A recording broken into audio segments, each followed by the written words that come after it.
Bienvenue dans le podcast L'ascenseur social. Dans ce podcast, nous partons à la rencontre de personnalités inspirantes qui ont pris l'ascenseur social. Vous pouvez retrouver ces témoignages sur le site ascenseursocial.org ou vous abonner à ce podcast. Bonne écoute à vous.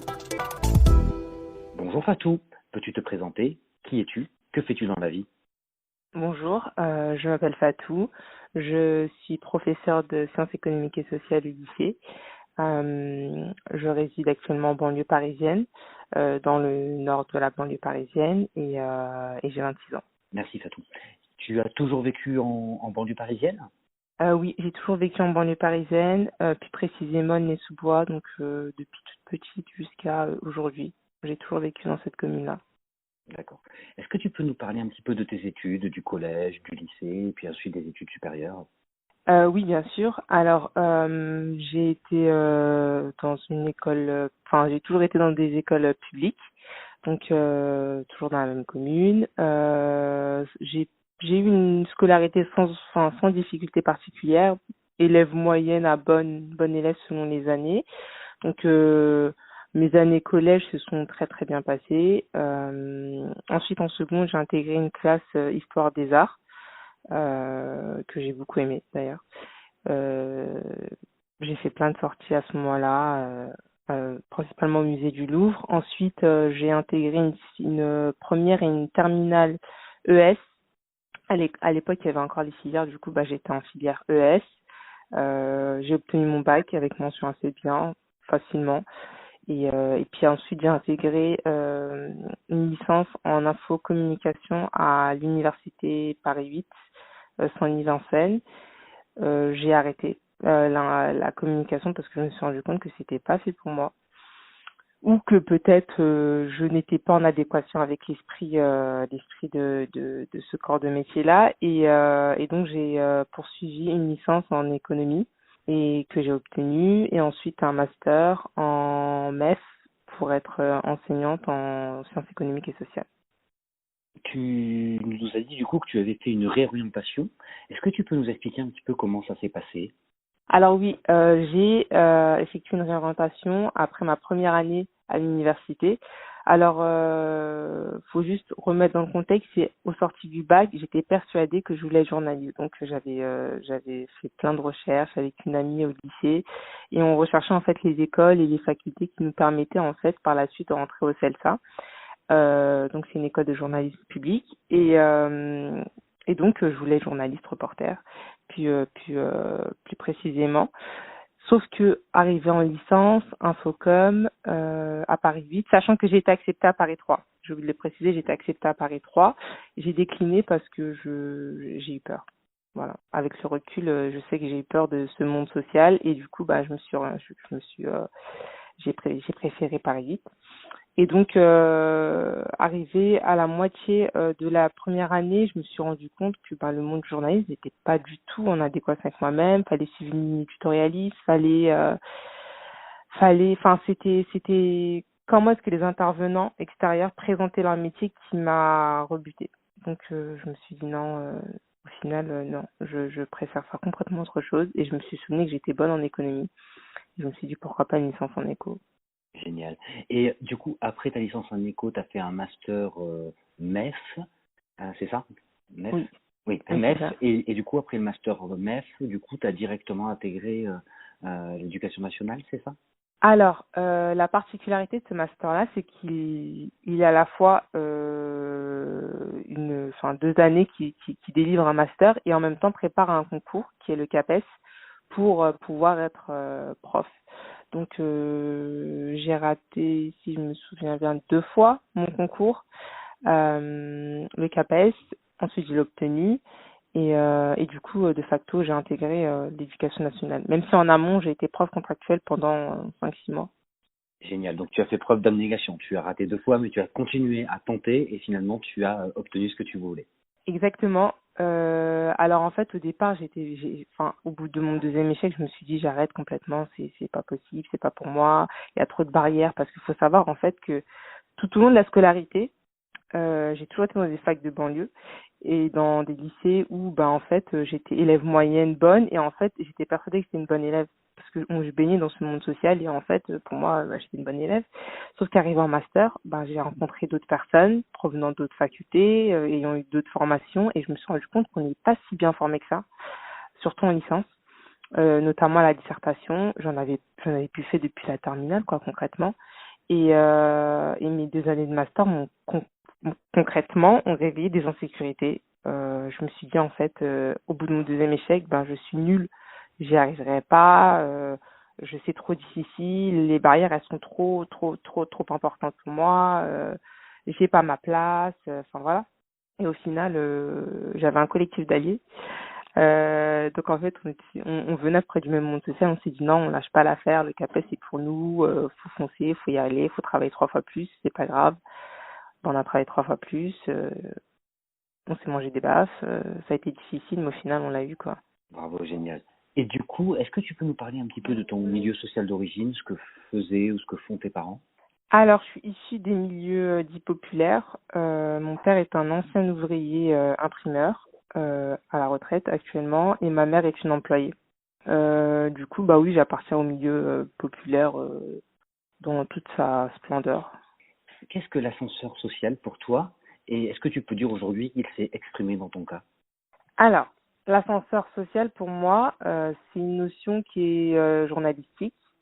Dans le sens où ça renvoie à une réalité sociale qui est la possibilité pour des enfants issus des milieux populaires d'accéder à des strates dites jugées supérieures.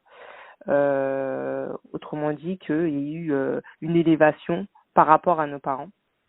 Donc c'est comme ça que je définirais l'ascenseur social qui en fait correspond à la mobilité sociale ascendante en termes sociologiques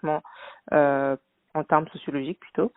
Et est-ce que je l'ai vécu objectivement en comparaison à mes origines sociales? Oui, puisque maintenant j'appartiens à une CSP beaucoup plus, une catégorie socio-professionnelle jugée meilleure que celle de mes parents.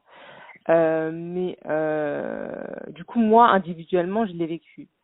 Après, est-ce que c'est une réalité qui est commune et qui est possible à tous? Je sais pas. Je sais pas parce qu'en fait, j'ai pris conscience de des barrières en ayant été confrontée frontalement. Et je me suis rendu compte que j'avais pas le capital culturel qu'il fallait le construire du coup parce que j'en ai pas hérité donc fallait le construire. J'ai compris en fait tout ça en retard en master en fait à ce moment du master où je me suis rendu compte que oui en fait c'est compliqué.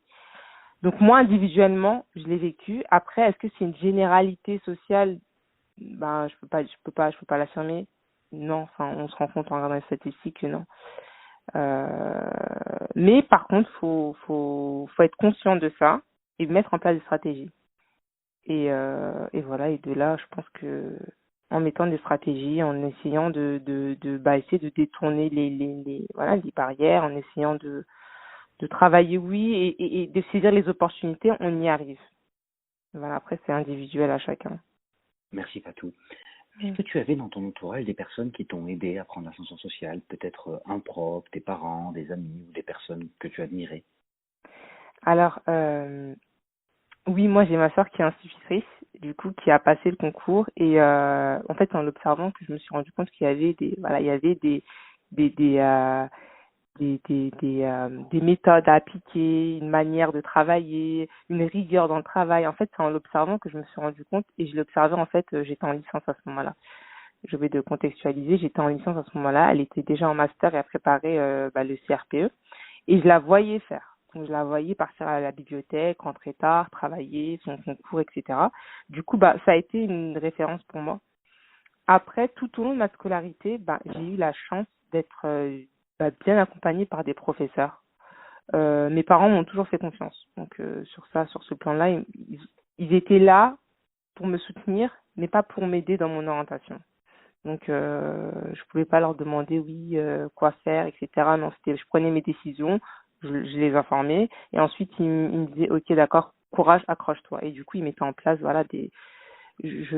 par exemple, je faisais plus le ménage ou je rentrais tard le soir, ça dérangeait personne, ou je faisais pas de courses, ou enfin voilà, ils mettaient en place des stratégies pour m'aider à travailler.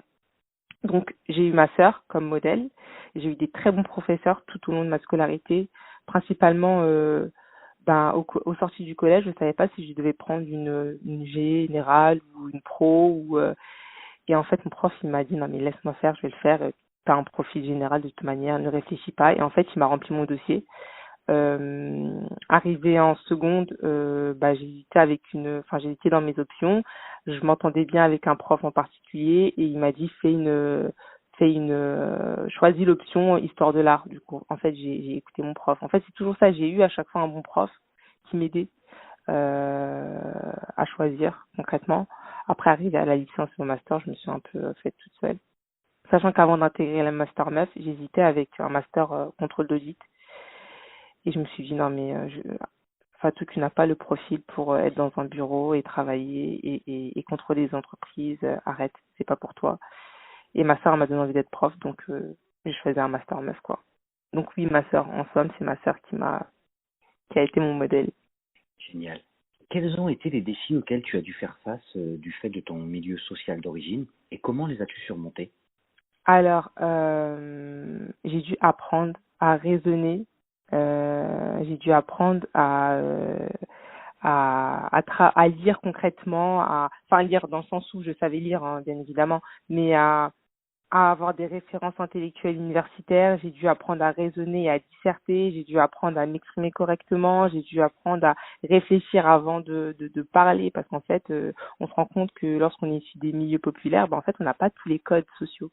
On n'a pas tous les rouages, la manière de s'exprimer, la manière de se tenir, la manière de porter sa voix, de même son corps. Enfin, la gestuelle, tout ça, ça s'apprend. Ce qui est naturel pour certains, issus des milieux plus favorisés, en fait, relève de l'apprentissage pour ceux qui sont issus des milieux populaires, parce qu'en fait, il faut se détacher de tout ce qu'on a emmagasiné pendant des années pour réapprendre. Et en fait, c'est cette conscience permanente de la gestuelle, de l'expression orale, de l'expression écrite qui, du coup, demande des efforts. Mais lorsqu'on a acquis, en fait, ces codes-là, entre guillemets, lorsqu'on a acquis, sans vraiment tourner le dos à notre culture d'origine, hein, mais lorsqu'on a, on a acquis ces codes-là, du coup, il y a un déclic qui se passe. Et en fait, ah oui, j'ai compris, ça y est, j'y arrive. Et en fait, tout de suite, on y arrive.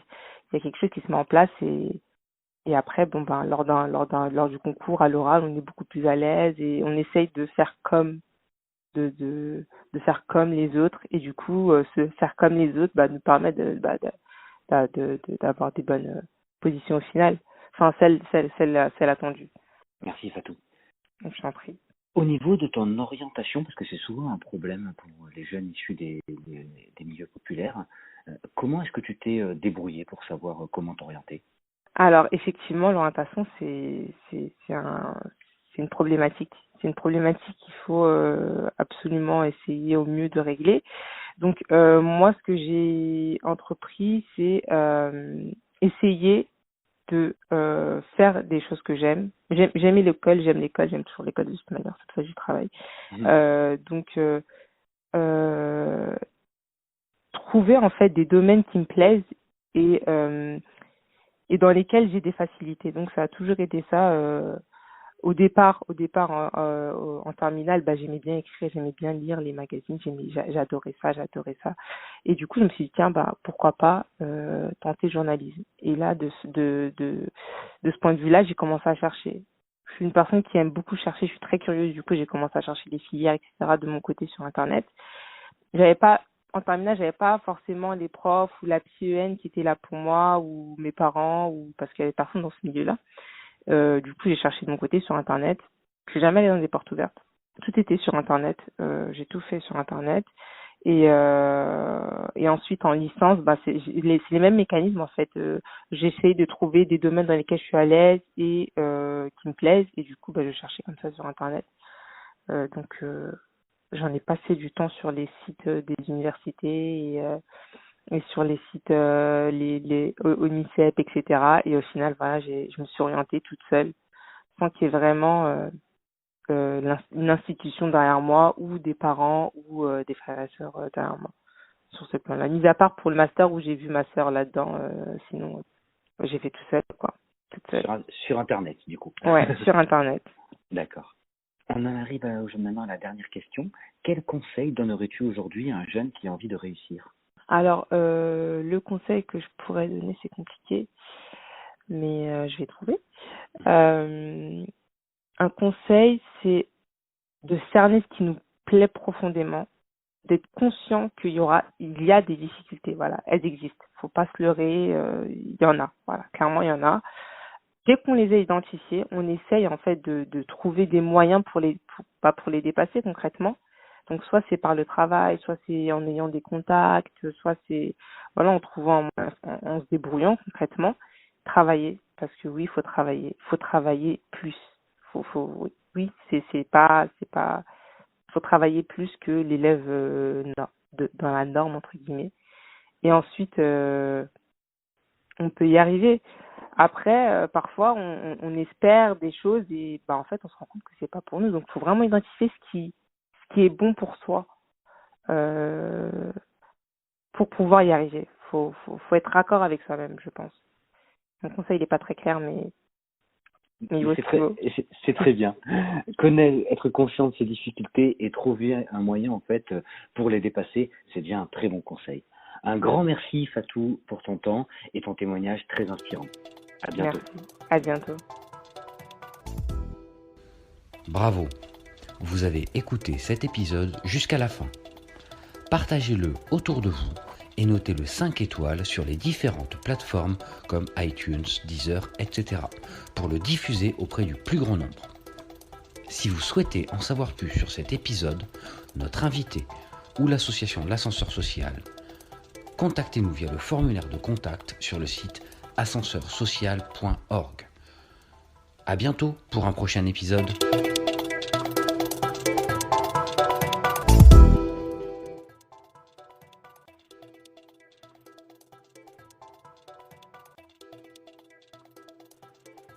Pour nous aider, invitez vos amis à écouter ce podcast. Faites écouter ce podcast à des jeunes et dites aux personnes autour de vous qui ont pris l'ascenseur social de nous contacter afin que nous puissions les interviewer. Un grand merci à vous, à très bientôt.